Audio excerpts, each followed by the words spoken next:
रघुकुल रीत सदा चली आई, प्राण जाए पर वचन न जाई। दोस्तों नमस्कार। भारत जोड़ो यात्रा में आपका स्वागत है। दोस्तों आज हम बात कर रहे हैं भारत जोड़ो यात्रा में रघुकुल रीत की। रामायण की यह चौपाई प्रभु श्री राम के जीवन को चरितार्थ करती है। प्रभु राम के जीवन का चरित्र तो इस देश की मिट्टी के कण कण में बसा हुआ है, उस पर मैं क्या चर्चा करूं। मैं आपको बता रहा हूं भारत जोड़ो यात्रा किस तरह से रघुकुल रीत से जुड़ रही है। जब से रघुकुल की रीत बनी है तब से इस देश में रघुकुल रीत का पालन हो रहा है। रघुकुल रीत में भाईचारा, अपनापन, प्यार, स्नेह, ममता, यही सब तो देखने को मिलता है और यही सब आपको भारत जोड़ो यात्रा में भी दिखाई दे रहा है। रघुकुल की रीत रही है मनुष्य को मनुष्य से जोड़ना, मनुष्य को प्राणी से जोड़ना, मनुष्य को प्रकृति से जोड़ना, मनुष्य को ईश्वर से जोड़ना। और इसी पद चिन्हों पर चलती हुई भारत यात्रा मनुष्य से मनुष्य को जोड़ने का प्रयास कर रही है।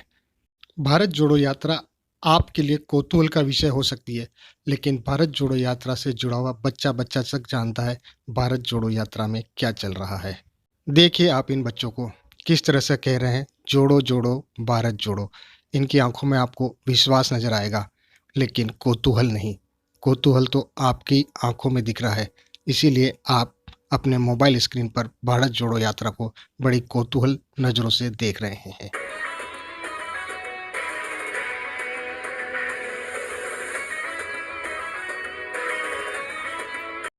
देखा आपने इन सब में भारत जोड़ो यात्रा का जोश।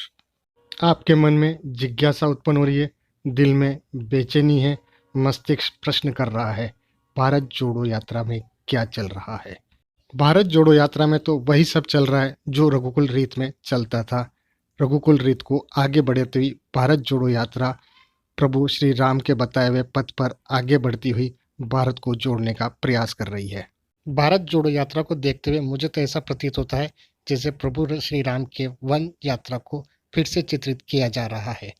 जिस तरह से प्रभु श्री राम अपनी वन यात्रा के दौरान मनुष्यों, प्राणियों, पशु पक्षियों, प्रकृति से जुड़ रहे थे, उन्हें जोड़ने का संदेश दे रहे थे, उसी तरह से यह भारत जोड़ो यात्रा भी आपको जोड़ने का मार्ग दिखा रही है। जोड़ो जोड़ो भारत जोड़ो, इस यात्रा का मूल मंत्र बच्चों की जुबान पर चढ़ गया है।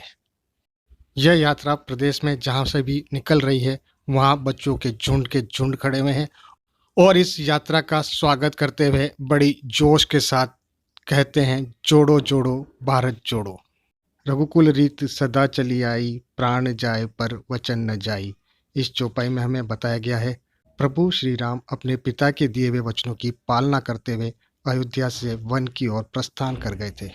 प्रभु श्री राम की यह वन यात्रा उत्तर से चलकर सुदूर दक्षिण तक जारी रही थी और मार्ग में उन्हें जो भी मिला उससे वो अपना स्नेह बांटते रहे और आगे बढ़ते रहे। मार्ग में उन्हें शीला के रूप में अहिल्या मिली तो उसका उद्धार किया। माता सबरी के बेर बड़े प्रेम से खाए। यही थी प्रभु श्री राम की वन यात्रा। प्राणी को प्राणी से जोड़ने की यात्रा, प्राणी को ईश्वर से जोड़ने की यात्रा। और जब हम भारत जोड़ो यात्रा को देखते हैं तो यहाँ पर भी कई माताएं जो माता सबरी की तरह अपनी झोली में से कुछ न कुछ भारत यात्री को खिला रही है, उससे अपना स्नेह दर्शा रही है। प्रभु श्री राम की वन यात्रा में और आधुनिक युग की इस भारत जोड़ो यात्रा में बिल्कुल भी कोई बदलाव नजर नहीं आ रहा है।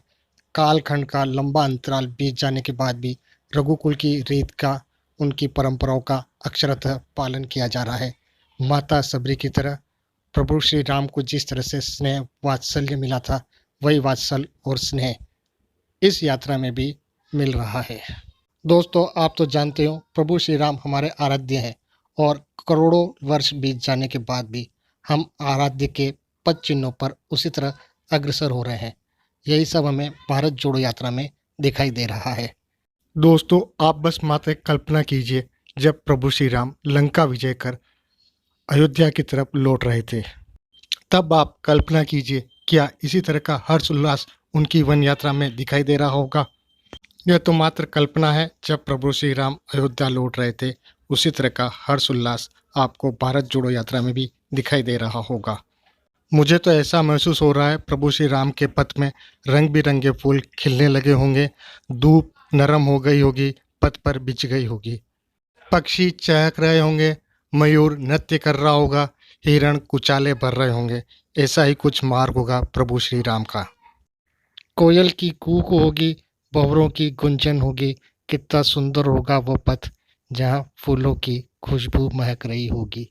प्रभु श्री राम के स्वागत में अयोध्या तो क्या, स्वर्ग में अप्सराएं भी नाच रही होगी। कितनी सुंदर होगी प्रभु श्री राम की वह वन यात्रा। दोस्तों, मैं कल्पना नहीं कर सकता हूँ। मैं तो जो यहाँ देख रहा हूँ भारत जोड़ो यात्रा से, उसी से मेरे कल्पनाओं के पर निकल रहे हैं। अब कल्पना करना छोड़ दूं या भारत जोड़ो यात्रा देखना, आप ही राय दीजिए मैं क्या करूं। मुझसे तो यह असंभव सा कार्य संभव न हो सकेगा। भारत जोड़ो यात्रा का मोह छोड़ न सकूंगा। इसका मोह तो ऐसा है जैसे उपवन में बैठी हुई माता जानकी प्रभु श्री राम का इंतजार कर रही थी और उस समय वीर हनुमान ने आकर प्रभु श्री राम की सूचना दी थी।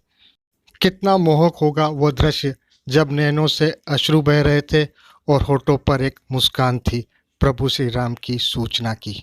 प्रभु श्री राम के आने की सूचना मात्र से ही नैनों में अश्रु थे, होठों पर मुस्कान थी।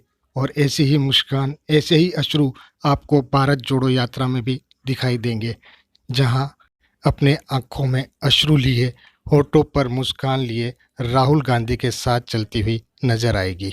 यह खुशी के आंसू तो उसी तरह निकलते हैं जैसे सागर से मोती निकलते हैं। रघुकुल रीत के वचनों को समय तो बांध न सका, परंतु दोस्तों मैं समय से बंधा हुआ हूँ। आपसे फिर और चर्चा करेंगे। आप सभी को राम राम सा।